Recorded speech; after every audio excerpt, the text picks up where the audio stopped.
പറയുന്നത്. കാരണം കേരളത്തിൽ വളരെ ശക്തമായൊരു പാർട്ടി അല്ലെങ്കിൽ ശക്തമായൊരു മുന്നണിയായിട്ട് ആര് വരണം, ഈ പറയുന്ന പോലെ UDF വരേണ്ടതുണ്ട്. അതുകൊണ്ട് തന്നെ അവർ വളരെ കൃത്യമായ രീതിയിലാണ് ഈ ഒരു തെരഞ്ഞെടുപ്പിനെ കാണുന്നത്. അത് ജീവൻ മരണ പോരാട്ടം എന്നൊക്കെ പറയില്ലേ, അതുപോലെയാണ് കാണുന്നത്. കാരണം ഒരുപാട് ഗ്രൂപ്പ് പോരുകൾ, പ്രശ്നങ്ങൾ, അങ്ങനത്തെ ഒരുപാട് വിഷയങ്ങൾ കോൺഗ്രസിനെ അലട്ടുന്നുണ്ടായിരുന്നു.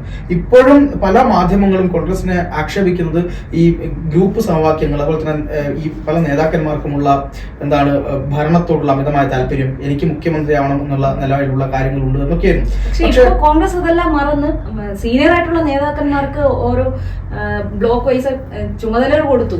അപ്പൊ അതെല്ലാം പ്രവർത്തനങ്ങൾ താഴെ തട്ടിൽ നിന്ന് തന്നെ ആ പ്രവർത്തനങ്ങൾ തുടങ്ങിക്കഴിഞ്ഞു എന്നല്ലേ മനസ്സിലാക്കേണ്ടത്? തീർച്ചയായിട്ടും അതാണ് ഞാൻ പറഞ്ഞു തന്നത്. അതായത് ചുമതല കൊടുത്തത് മാത്രമല്ല, KPCCയുടെ വർക്കിംഗ് പ്രസിഡന്റ് വർക്കുണ്ടല്ലോ, വർക്കിംഗ് പ്രസിഡന്റ് ഇപ്പൊ ഷാഫി പറമ്പിൽ, അതുപോലെ തന്നെ PC വിഷ്ണു ഉൾപ്പെടെയുള്ള ആളുകൾക്ക് ഓരോ മേഖലയായി തിരിച്ചു കൊടുത്തു. ഉത്തരമേഖല, അതുപോലെ തന്നെ ദക്ഷിണ മേഖല, ഇങ്ങനെ തിരിച്ചു കൊടുത്തു.